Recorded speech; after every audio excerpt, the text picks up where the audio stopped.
we go. Just got off the boat. I'm going to share something with you guys on this real quick segment here. A lot of you guys have asked me, how do I keep my minnows alive so long? Okay, I'm gonna share this with you guys today. A little quick tip, several quick tips actually, that will help you keep your minnows alive longer. I don't know about you guys, but this has happened to me more than and on one occasion. You go to your favorite bait store, your favorite minnow store, your favorite tackle store, and when you get your minnows, and you get 3 or 4 dozen, 5 dozen, 6 dozen, 7 dozen, however many you get, and by the time you get to your spot, half your minnows are gone. They're dead. Okay? That's because, number one, you don't have enough water in there. Number two, they've depleted the oxygen. Okay? I'm going to show you a really quick, simple way to defeat that, and it doesn't cost you no money. Okay? Just using regular household things that you have in your house already, i.e. sports drinks, apple juice bottles, and just by filling them with water and dropping them in the freezer, letting them freeze, that will be a powerhouse of coolness to keep your minnows hopping. All right, listen, get yourself something to drink, relax, call the family in. This is a family channel. You will hear no profanity. And remember, if you like this video, hit that thumbs up button. Share it with everybody. Right below this video, you'll see a red button that says subscribe. Hit that red button, and when you hit that red button, a bell will come up. Make sure you click that bell, because all the way we're getting ready for fall, when the big girls start getting ready to put on weight, okay? So you don't want to miss no episode that I got coming out. But I'm getting ready to sit down, and I'm going to show you step for step exactly what to do, and it costs you no money just by dropping an item in the freezer for a few hours. Boom, and you're ready to go catch fish. All right, sit back, relax. Thanks for joining us, guys. Hold tight. I'm going to show you. It's very important. Generally you use this to keep your minnows in. This is good for transporting minnows. Okay, when you pick them up at the bait store, but when you get to your favorite spot, you need to use this as transport. But when you get to your spot, you need to get you a 5-gallon bucket. Okay. Why do you want a 5-gallon bucket? Because when you have a 5-gallon bucket, it equals more water, which equals more oxygen. Okay? So if you got 2, 3, 4, 5 dozen minnows and you got them in that bucket, they're going to deplete that oxygen really quick. Even if you still have an aerator, okay? They need more water. More water, more oxygen. That's just plain and simple. Okay? It's very important that you guys remember that. Okay? Now, an aerator is very important. That is key in order to keeping your minnows alive longer. Okay, it's very simple. All you gotta do, guys, is just turn it on and just drop the head of it right in your water, and that's all you have to do. But another trick, it's very important for you to have a minnow net too. All right, I know sometimes when I go fishing with some of my buddies do the same thing. They're dipping their hand in the bucket. Okay, every time you dip your arm in this bucket, that lowers the water temperature of your water. Okay, that means you're depleting that water of oxygen. That water's going to warm up faster, and when the water warms up faster, the oxygen leaves. Okay, that's just plain and simple. Okay, but so you got to get you a minnow net. You got to have you a 5-gallon bucket. Okay, you can any 5-gallon bucket would do. Okay, and I generally bend the end of mine. Okay, I bend the end of it because I hook it right here. Okay, that's a neat little trick. Okay, you just bend the end of your minnow net and you just hook it right on the end. Okay, so you always know where it is. All right, so you know you got to have an aerator, you know you got to have a 5-gallon bucket, and you know you have to have a minnow net. Those two things are very important.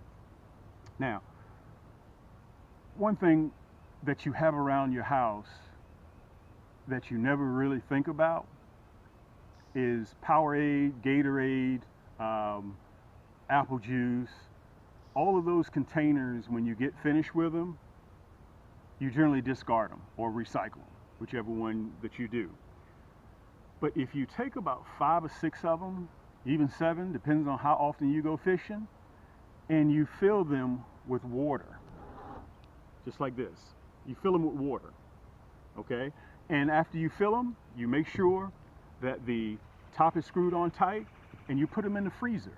Matter of fact, let me turn this up just a little bit right there. There we go. There we go. Perfect. And you put them in the freezer, okay? And after you go get your minnows, you have the water bucket. Matter of fact, your minnows are in the water bucket, okay? All you do is take one of these frozen containers and just drop it in your minnow bucket. That's all you have to do. And that will increase you, as hot as the weather is today. If you know you're going to be on the water, if you're fishing from the bank or you're fishing from the boat, get a bigger one, like this one, okay? And all you have to do when it's frozen, guys, listen, this doesn't cost anything. Just fill it with water, screw the top on, drop it in the freezer, and when it's time to go fishing, you take it and drop it in your 5-gallon bucket. This will extend your minnows for 48 hours, okay? And listen, when you see it's low and you can feel your bucket warming up, just get another one.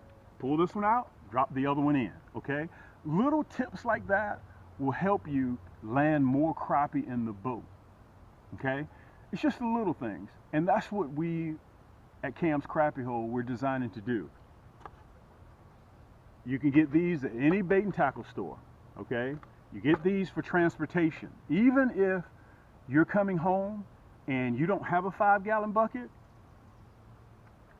take this little sports drink bottle, drop it right into the styrofoam bucket, okay? As long as that temperature is down, you're in good shape, okay? Yes, your minnows will last with a aerator, okay? They will last with an aerator, but the key thing is lowering that water temperature, okay? You need this, plus you need this, okay? If you keep the water cold, this right here will supply the oxygen. It's sort of like you guys being on the boat. You know how it feels when you're out there on the boat, or if you're on land and there ain't no wind whatsoever? But when that breeze comes, you relish in the breeze. Ah, man, that feels good. The crappie and the minnows are the same way. When that water temperature cools down, they get active. When your minnows are cool, they get more active. And when the minnows are more active, that catches you more crappie. Just the little things that you do, guys, when you're crappie fishing, that will help you out a great deal, okay? Let me put this to the side.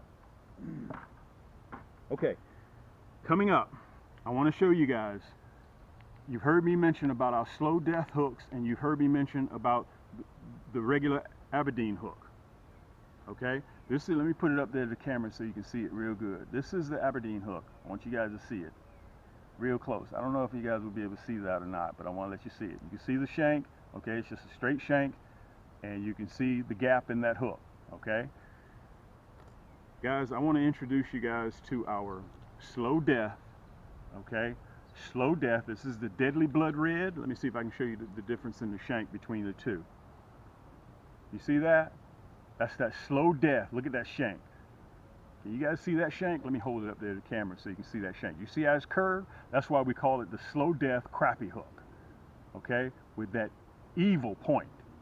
Very, very evil point. Let me see if I can show it to you so you can see that rotating shaft. You guys, can you see that rotating shaft? I want to make sure you guys can see that really good, okay? And I also have it in a platinum black. Let me see if I can show it to you. This is it in a platinum black. We have it in a size 1/0 and a size 2 for catching crappie. If you want to catch catfish, you know they go sick on catfish as well. If you want to do shell crackers, you guys will see me using the shell crackers and crappie. If you want it as a bass hook, you can use it as a bass hook to hook your minnows as well. So we got a lot of things coming up, guys. All you have to do is go to camscrappiehole.com.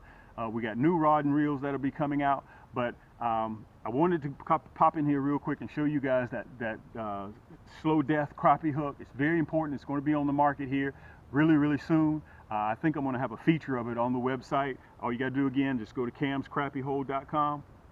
But I wanted to come in here just to show you guys that. It's very important. And listen, when you're on the water, be careful. Make sure you have yourself something to drink. Stay cool out there. And Cam's not going out there 93, 94 degrees, because if it's that temperature on land, it's 100 degrees out there on the water. All right, it's your boy Cam. That's the Crappie Hole. And until next time, guys, keep those lines tight, keep those hooks wet, and we'll see you on the next turn.